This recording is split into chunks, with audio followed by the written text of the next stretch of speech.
system LMS मा तपाईको WhatsApp मा जानु पर्छ प्ले स्टोरमा हो यो केही एप छ हाम्रो त्यसै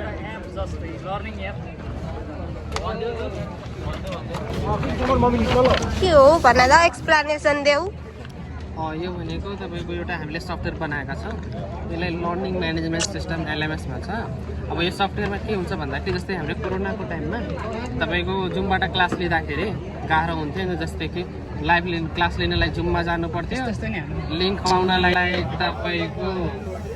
WhatsApp मा जानु पर्थ्यो फेरि तपाईको रेकर्डेड भिडियो हेर्न YouTube तिर जानु पर्थ्यो अब यसले गर्दा गाह्रो हुन्थ्यो नि त त्यसले गर्दाखेरि हामीले एउटा सफ्टवेयर डिजाइन गरेका छौं जसले गर्दा के हुन्छ कि यो सफ्टवेयरबाटै तपाईको एउटै प्लेटफर्ममा स्टुडेन्टले पनि एडमिनले पनि व्यवस्थित तरिकाले क्लास चलाउन सक्छ एक क्लिकमै एडमिनले क्लास सञ्चालन गर्न पायो एक क्लिकमै स्टुडेन्टले स्टुडेन्ट साइडकाले उसको आइडी पास एडमिन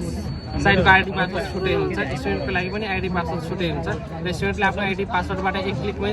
क्लास हेर्न पायो त्यसपछि PDF नोटहरु पढ्न पायो रेकर्डेड भिडियो हेर्न पायो त्यसपछि लाइभ क्लासहरु पनि जोइन गर्न पायो प्ले स्टोरमा हो यो प्ले स्टोरमा छ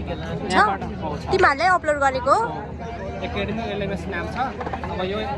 QR मा एकेडमी LMS सर्च गर्यो भने त्यस्तै हाम्रो होमको हरियो कलरको लोगो आउँछ बसेको अनि त्यही एप छ हाम्रो त्यसैबाट गर्न पायो अहिले अकाउन्ट रेजिस्टर गरेर सबै फुल्ली फिचर हेर्न पाइन्छ सबै कुरा ओके